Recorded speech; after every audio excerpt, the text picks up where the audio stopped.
রক্তপাত আর অতিরিক্ত বল প্রয়োগের মাধ্যমে ক্ষমতা ধরে রাখতে চেয়েছিলেন শেখ হাসিনা। শেষ মুহূর্তেও আইনশৃঙ্খলা বাহিনী দিয়ে পরিস্থিতি সামাল দেওয়ার প্রস্তুতি ছিল তার। শেখ হাসিনা ৪ আগস্ট সকাল থেকে রাষ্ট্রের সব বাহিনীর প্রধান সহ শীর্ষ কর্মকর্তাদের চাপ দিতে থাকেন আরও বেশি বল প্রয়োগ করার জন্য। পরিস্থিতি নিয়ন্ত্রণের বাইরে গেলেও মানতে নারাজ ছিলেন সাবেক এই প্রধানমন্ত্রী। এক পর্যায়ে পদত্যাগ করতে তাকে বোঝাতে থাকেন পরিবারের সদস্যরা। এমনকি ৫ আগস্ট গণভবনে শেখ হাসিনার পা ধরেছিলেন ছোট বোন শেখ রেহানা। এরপর তিনি পদত্যাগপত্র জমা দেন।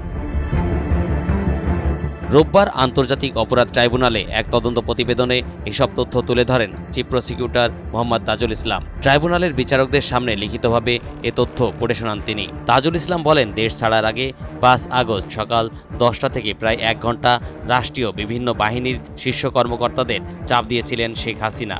শেষ সময়েও অতিরিক্ত বল প্রয়োগের মাধ্যমে গদি টিকিয়ে রাখতে চেয়েছিলেন তিনি।